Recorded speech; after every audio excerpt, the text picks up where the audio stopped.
Hey guys, HDV here and welcome to a brand new video. Today we've got a lot of interesting things to go over. Major leaks have started popping up online regarding Generation 10 and Pokemon Legends EA. We have new miscellaneous events happening in different Pokemon games. We have some Nintendo Switch 2 updates, especially about the tariffs. There's a lot of things to break down today. So if you're excited for the video, drop a like down below, leave a comment, subscribe if you're brand new, and let's get into the video.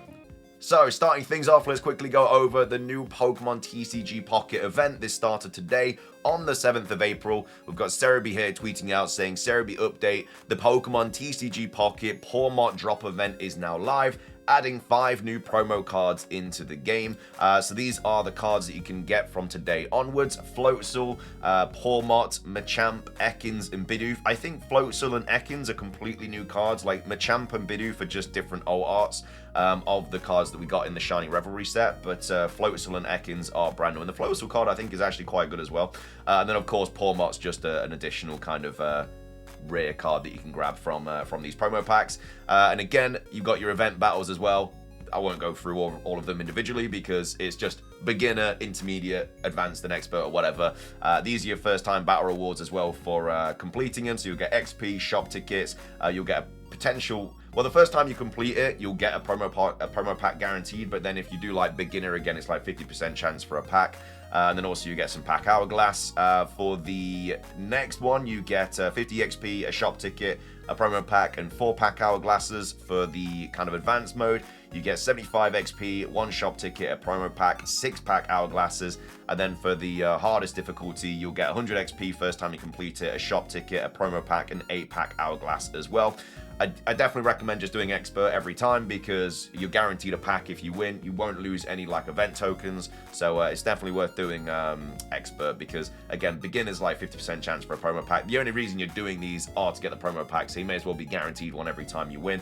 And it's not a very difficult sort of deck to go up against this time anyway. You can literally just pop it on automatic and then it will just hopefully just keep winning you the games. But remember, we do cover loads of Pokemon Pocket on our Pokemon Pocket channel in the description down below, HD Pocket. Make sure to check it out if you haven't already. But yeah, that is the new Pokemon TCG Pocket event. Moving on, big leaks have dropped over the night. Generation 10 leaks and Pokemon Legends EA leaks are dropping quite considerably. Mega Starmie leaked. We also have apparently got a gameplay screenshot of a Lumineon that is leaked for Generation 10 as well. Now I cannot show the images because you're really not supposed to do that. But obviously I can explain. I've seen them. I'm sure you've probably seen them as well. But I can explain what's going on. But in regards to Mega Starmie, it's pretty much exactly what we're expecting it to look like. It's just got longer legs, and then the kind of rest of the body is just the exact same. And as well as that, we have like a model of Mega Starmie that's also popped up. And then as well as that, for the Lumineon, it looks to just be like underwater, kind of following a Lumineon, which is also kind of giving a lot of people, I guess, the expectation that we're going to be able to go diving in Generation 10, which also kind of makes sense because it's an archipelago of islands, there's a lot of water, so maybe diving is actually going to be back in Generation 10. We'll cover that in a little bit more detail later on in the video, but that's basically the 2 images that have popped up. By the time this video goes up, more images may have popped up. I definitely expect more to kind of pop up throughout the remainder of the week. It's going to be one of those situations where everything's going to leak like incredibly early. Like the game itself is probably not going to come out till like September, October time at the earliest, and everything's probably going to have leaked by then. We've got Soul Silver right here saying, well, friends, huge warning, it's over. There's someone that has all the Pokemon Legends EA models, and we're just all at their mercy and if they are going to spoil everything. Fair warning to everyone that doesn't want to be spoiled, but of course it's still April, so everyone probably will be spoiled with or without their consent because they're just going to make it either. They're not even going to make it to even June without learning about it. This is just sad and disappointing. And then, by the way, I cover leaks and speculate on leaks, but I don't normally post them directly, especially when they are dangerous to post. If you want to see images, go look at leak accounts or search online. I'm just reporting and informing others about these things. Yeah, like I said, I'm not going to show the images either. I know we show rumored images on 4chan. Most of the time they end up being fake, but when we know guaranteed that they're real, I don't want to get in trouble with Nintendo or Pokemon or anything like that, so I won't be showing any images. But like I say, leak accounts, 4chan, stuff like that, they're all over there. So if you do want to go out your way to look for them, then you'll probably see that. I mean, they're all on Twitter anyway. They're probably the easiest place to go. But yeah, that's just kind of a heads up that this is happening now. So that's that. But they also wanted to go over this as well in regards to diving in Generation 10, because it's looking more likely that this is actually going to be a feature that we get in the game. We've got Soul Silver out here tweeting out saying potential spoiler speculation. So I won't be posting the alleged Generation 10 image that's going around, and to be honest, it's not confirmed real, but it does tease at a fun speculative topic. So yeah, I mean, a couple people think that the Lumineon is taken from new Pokemon Snap, which it could be the case, but I think there's been quite a few big accounts that have kind of verified it as being real. And then could we see diving return in Generation 10? So the image seems to be a shot taken underwater. We also know from the Terra Leak and Riddle-a-Coo that Generation 10 might be an island hopping region with a lot of water. So what better place to add diving back into Pokemon than a mostly ocean-based open world region? It would make the world bigger and more exciting in my opinion. And I don't even think about that as well. Like, obviously diving was unique to Generation 3 and auras and stuff like that, but the fact that we are going to be going through, like, most likely anyway, going through loads of different islands and stuff, and it's going to be like Wind Waker vibes where we're on the boat and or whatever we're traveling on, we're just kind of going from island to island to island. It kind of makes sense that you'd be able to go underwater, and I think it just adds for some really cool extra things in Generation 10, just like it was with auras in Gen 3. You know, diving was a really cool kind of feature that I definitely want to see again, but it definitely makes sense to kind of put it in a game like this, which is going to be full of water. So then goes on to say, yeah, this is way too early, but a speculative leak is actually my favorite kind. Of course, I must say this shot could just be an aquarium / fish tank, or a cutscene, or even a painting, or it could be cut out of Generation 10 altogether since it's an early beta build. So again, it's just fun to think about whether if it's real or not. So again, it's take of it as you will. They are beta builds that these leaks are coming from, like the Legends EA stuff, the Gen 10 stuff. They're coming from this Terra League beta build that may change a lot. Like, say, we thought Zeraora was going to get a Mega Evolution. That's been scrapped. That could be back in DLC. It could be back in, you know, Pokemon Champions. We're not sure, but these things can happen. So just take of that, obviously, as you will. But what are your thoughts on this? Do you think that diving is going to be in Generation 10? Would you like diving to be back in Generation 10? And also, what are your thoughts on these big leaks as well? Are you just kind of like completely unhappy that these things are leaking so early, or do you just want to see the Mega Evolutions and stuff? I kind of see both sides of the coin because they haven't showed any new Mega Evolutions yet, but it's always better to see a brand new Mega in like a new trailer as opposed to just seeing some really badly kind of cropped image on the internet. But I don't know, it's just a warning. They're out there. If you want to go look at them, you can. If you don't, you're gonna have to be like dodging bullets. Like I say, I'm never gonna be posting the actual image on a video or in thumbnails or anything like that, so you don't have to worry about that. But I can cover them in regards to what I see in the images and stuff. But anyway, let me know your thoughts on all of that stuff. Coming up next, we have Nintendo Switch 2 updates, and this is bad for America. We've got Nintendo Soup here tweeting out saying Nintendo Switch 2 could cost up to $600 in the US after Liberation Day tariffs. Again, this is a worst outcome situation, so don't worry, but it is a possibility. It's that bad. You know, $600, which is ridiculous pricing, absolute ridiculous pricing. Let's take a look at this article though. It says Nintendo Switch 2 could cost up to $600 in the US after Liberation Day tariffs. So on April the 4th, Nintendo of America told American retailers that pre-orders for the Nintendo Switch 2, along with its physical games and accessories, have been postponed to a later date in order to assess the impact of Liberation Day tariffs announced on the 2nd of April. While the baseline 10% tariff rate is now in effect for all countries, some countries will be hit by additional tariffs on April the 9th. It is important to note that these tariffs affect all imports, regardless of product, and are paid by the entity that imports them. So how could these additional tariffs affect the price of the Nintendo Switch 2 and other software? Nintendo Soup finds out. So export data for Switch 2 paints a better picture on pricing.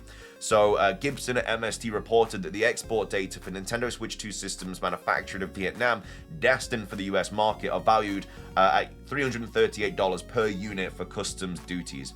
This would mean that if the United States did not threaten to impose any tariffs, Nintendo would have most likely priced the system at $400. Adjusted for inflation, this would make it in line with past Nintendo home consoles, including the Nintendo Switch.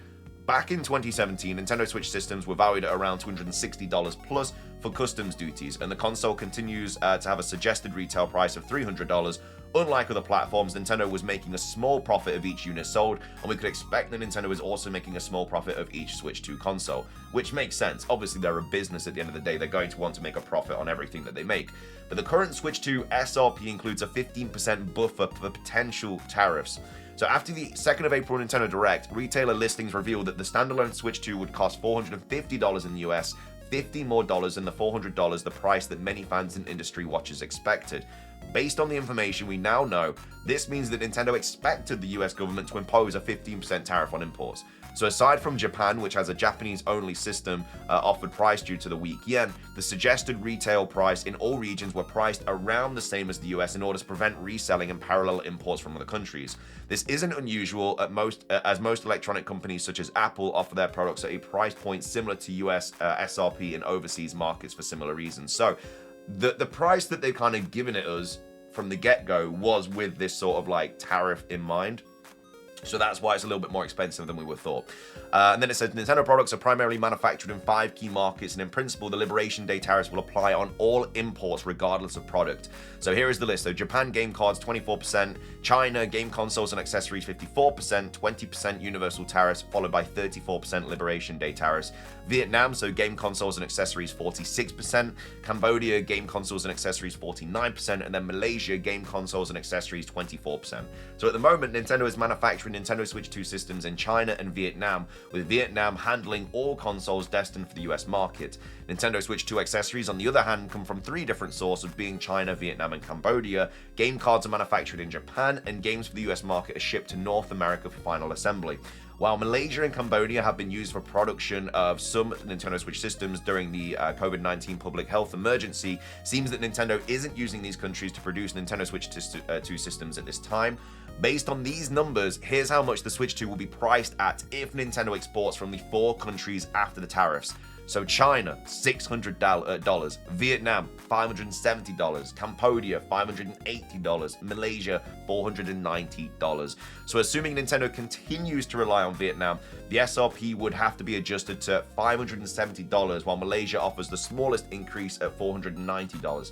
Nintendo would need months to set up production lines and scale up production in the country. It is unclear how feasible this is, considering that Malaysia wasn't producing as much Switch consoles as the other countries. As a result, As a result, relying on Malaysia is bound to make the Switch 2 even harder to find in the US in the short term.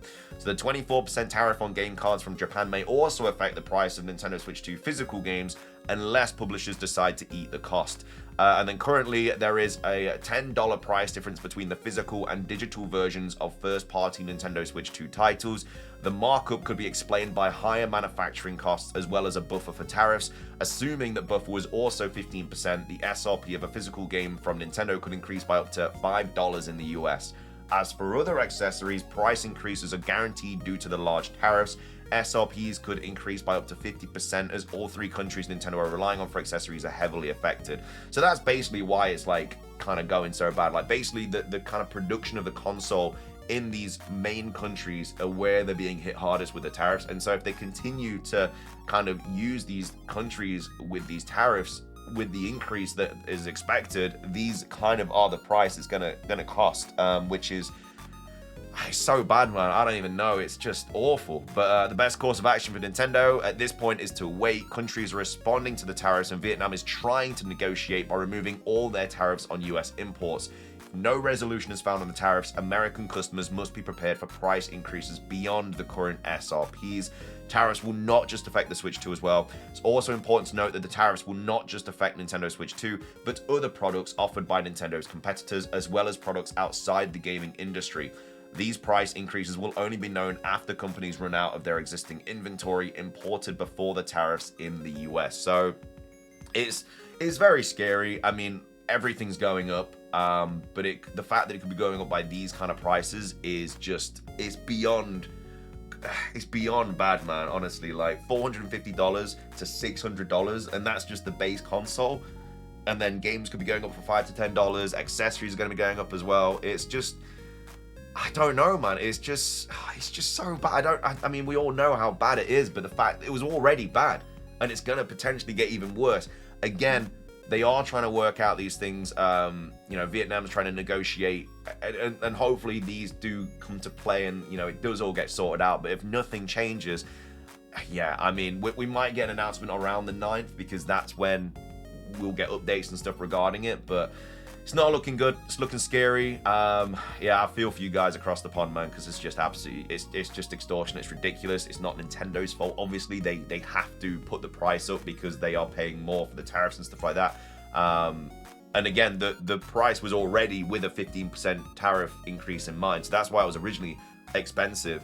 But now it might even be more than that because the tariff's just absolutely ridiculous. But I don't know. It's just a waiting game right now. We just have to wait, watch, and see, and hope. Fingers are crossed, though, because it's just, like I say, it's just absolutely stupid. But anyway, let me know your thoughts on everything that we covered in today's video. Hopefully this does get updated in a positive way. As soon as we know anything, we'll keep you in the loop. But as of right now, it's not looking great. And then let me know your thoughts on the kind of Switch 2 Legends EA Gen 10 leaks, and then also the kind of miscellaneous events as well. But thank you for watching. If you enjoyed, drop a like. Let's try and hit 500. Leave a comment. Subscribe if you're brand new. Ring the notification bell for daily Pokemon content. Have a fantastic rest of your day. And until next time, peace.